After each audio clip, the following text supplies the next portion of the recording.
Bigo ang negosasyon para tapusin ang digmaan sa Ukraine, kaya kailangang maghanda ng plano ang mga opisyal para sa 3 taong dagdag na labanan. Ngayong araw, naglabas ng sensasyonal na pahayag ang Wall Street Journal.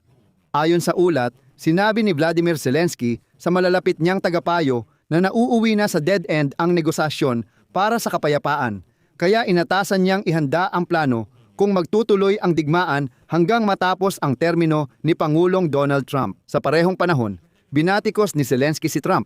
Sinabing hindi ito nagpapakita ng pressure kay Vladimir Putin at mas inuuna pa ang usapan ukol sa ekonomiya at kalakalan, na para bang balewala sa kanya ang digmaan.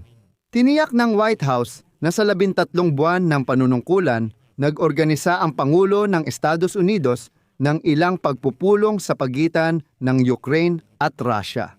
Ngunit kahit ang 3 huling round ng negosasyon ngayong taon ay hindi pa rin naglapit sa mga panig para sa kasunduang pangkapayapaan. Kaya ngayon, mas interesado na si Trump sa kasunduan sa Iran at sa pagpapanumbalik ng Gaza Strip, at ang issue ng digmaan ng Russia laban sa Ukraine ay hindi na niya gaanong pinapansin. Patunay nito, pinalawig ni Trump ng 1 taon ang parusa sa Russia.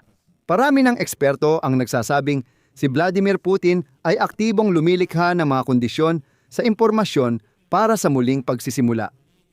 Mag-isip, maghahanap ng tiyak na paraan. Oktubre 10, ilibot sa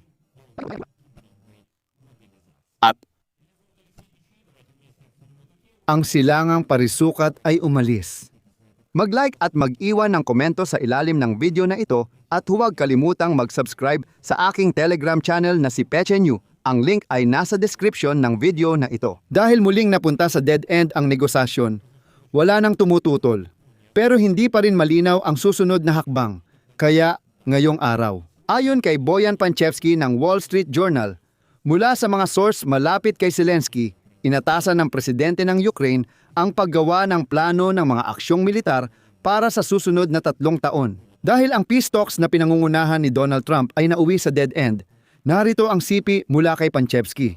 Labis kong pinagdududahan ang pahayag ng kapayapaan, lalo na matapos ang pagpupulong noong nakaraang linggo sa opisina ni Zelensky na nagbago ng lahat. Sinabi niya sa mga tagapayo na nabigo ang negosasyon at kailangan nilang magplano para sa susunod na 3 taon. At ayon sa mga pinagkukunan, isang nakakagulat na pahayag di umano ang ginawa ni Zelensky noong nakaraang Huwebes. Bago bumisita sa Munich para sa pandaigdigang komperensya sa seguridad, nanawagan si Zelensky na paghandaan ang matagalang digmaan. Sabi ni Panchevsky, hindi raw maintindihan ng mga tagapayo ng presidente ng Ukraine ang dahilan ng biglaang pagbabago na 180 degrees. Agad kong sinabi na tinawag ni Dmitry Litvin, assistant ni Volodymyr Zelensky, na peke ang impormasyong ito nitong Biyernes. Ayon sa kanya, walang utos na maghanda ng plano para sa karagdagang digmaan at wala ring negatibong pagsusuri tungkol sa mga negosasyon. Tandaan ang bahaging ito, babalikan natin. Dito lumalabas ang ilang hindi pagkakatugma. Kaya, pakinggan ninyo. Hindi ako taga-suporta ng bulag na paniniwala sa lahat ng sinasabi ng opisina ng presidente ng Ukraina. Una sa lahat, ngayon, ang komandante ng Pambansang Gwardya ng Ukraina na si Alexander Pivnenko ay naghayag na kayang ipagpatuloy ng Ukraina ang digmaan ng ilang taon pa. Hindi siya sumang-ayon sa pahayag ng presidente ng Estados Unidos na si Donald Trump na kung walang tigil putukan sa lalong madaling panahon, matatalo ang Ukraina sa digmaan. Sabi pa niya, kaya pa naming lumaban ng ilang taon, 100%, pero naniniwala akong matatapos din ang digmaan. Sa militar, ang tagumpay ng Ukraina ay ang pagbawi ng mga sinakop na teritoryo. Maaaring hindi ito ang pangunahing tanong ngayon, pero estratehikong hindi pa rin sumusuko ang Ukraina sa layunin nito. Ang tigil putukan sa linya ng labanan ay isang bagay na maaari naming maintindihan, pero walang sinuman ang magbibigay ng mga teritoryo. Lahat ay gusto nang matapos ang digmaan. Pero ang pinakamahalagang tanong para sa amin ay, sa anong halaga? O ito ba ay simpleng tigil putukan lang? Sa tingin ko lahat ay papayag dito. Tapos muling pag-iisipan ang mga susunod na hakbang at kasunduan. Hindi kami magbibigay ng kahit ano, sigurado ako dyan. Sinabi ni Fedor Venislavsky, miyembro ng komite ng mataas na kapulungan ng Rada para sa Pambansang Seguridad, Depensa at Intelihensya, na gumagawa ang kagawaran ng tanggulan ng Ukraine ng panukalang batas para palakasin ang pananagutan sa pag-iwas sa mobilisasyon. Narito ang sinabi niya, buhay ng mga umiiwas sa konstitusyonal na tungkulin sa pagtatanggol sa Ukraine ang pinag-uusapan.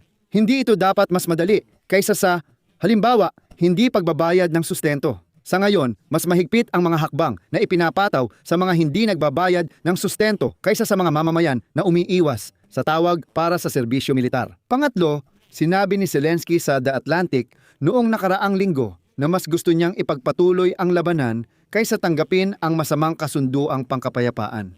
Ayon sa kanya, pumapayag siyang iurong ang mga tropa mula sa Donbas, ngunit sa kondisyon lamang na magaganap din ang katulad na pag-atras ng mga puwersang Ruso.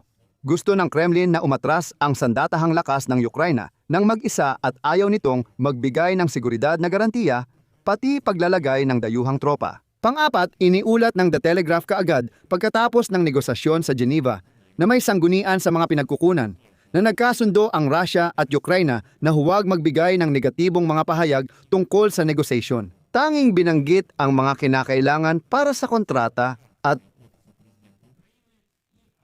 utos ni Zelensky sa plano para sa bagong yugto ng digmaan. Pero dapat aminin na ang mismong mga negosasyon ay natapos ng walang anumang progreso sa pangunahing isyu ng teritoryo sa Europa.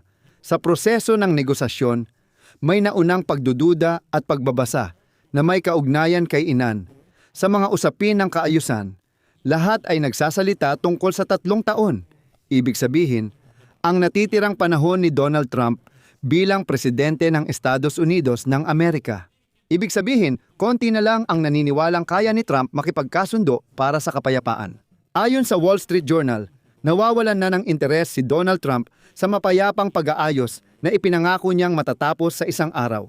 Ngunit hindi niya nagawa kahit sa 1 taon. Ngayon, nakatuon na si Trump sa kasunduan o digmaan laban sa Iran, issue ng Gaza Strip at kanyang konseho ng kapayapaan sa ganitong konteksto. Pinalawig ngayon ni Donald Trump ng 1 pang taon ang mga ipinataw na parusa laban sa Russia na ipinatupad dahil sa pag-aneksyon ng Crimea, digmaan sa Donbas, at malawakang pananakop sa Ukraine. Inilathala ang dokumento sa federal na rehistro ng pamahalaan ng Amerika. At ang pagpapalawig na ito ay sumasaklaw sa lahat ng parusa na ipinataw ng administrasyon ni Joe Biden noong 2022 administrasyon ni Trump, noong 2018 at administrasyon ni Barack Obama noong 2014. Naniniwala ang mga kinatawan ng intelihensya sa Europa na kahit ibigay ng Ukraine sa Kremlin ang buong Donbas, hindi pa rin mapipigilan si Vladimir Putin dahil ang digmaan ang pangunahing sandigan ng kanyang rehimen at pambansang agenda. Nananatili ang layunin niya.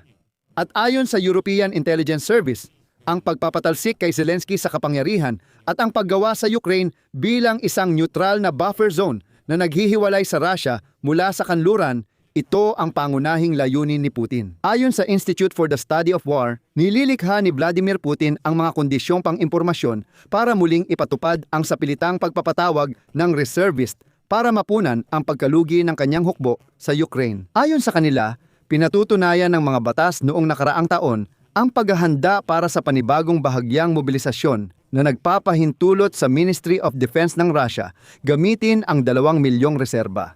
At pati na rin ang katotohanang ang pagdami ng mga kontraktwal na sundalo ay hindi na sapat upang matakpan ang mga pagkalugi sa harapan. Batay sa kanluraning intelihensya, nitong Enero, 9,000 katao lang ang na-recruit sa Russia, mas kaunti kaysa sa sundalong nawala ng mga general sa labanan. Pinakakagiliw-giliw, may plano si Putin sa mga reserbista at narito ang CP. Kahit sinabi ng mga autoridad ng Russia na ang mga reserbista o yung mga dating sundalo na pumirma ng kontrata para sa reserba ay ipadadala lang para magbantay ng kritikal na pasilidad. Sa batas, nakasaad ang posibilidad na magamit sila sa labas ng Russia. Simula Nobyembre, tuloy-tuloy ang buong taong recruitment ng military sa Russia at noong Disyembre, nilagdaan ni Putin ang batas para sa pagtawag ng reserbista. Sa pagpapalakas ng hukbo gamit ang mga kontraktwal na sundalo, umiikot ang estratehiya ng Russia sa digmaan ng pag-ubos. Pero ang mismong kakayahan ng sistemang ito ay malapit ng maubos pagsapit ng 2026. Ipinapakita ng pagsisikap ng Kremlin na ihanda ang lipunang Ruso para sa bagong bahagyang pagtawag ng reserba na si Putin ay may mabigat na desisyon. Dito ako maglalagay ng ellipsis. Isulat ninyo ang inyong mga opinyon at konklusyon sa mga komento sa ilalim ng episode na ito. Mag-subscribe sa channel, pindutin ang kampanilya at huwag kalimutang mag-like kung naging interesante at kapaki-pakinabang sa inyo ang episode na ito. Suportahan ang YouTube channel na ito sa pamamagitan ng donasyon o bayad na subscription gamit ang mga link at detalye sa video description. Magpapasalamat ako sa anumang suporta mula sa inyo. Hanggang dito na lang, ingatan ninyo ang inyong sarili. Paalam sa lahat.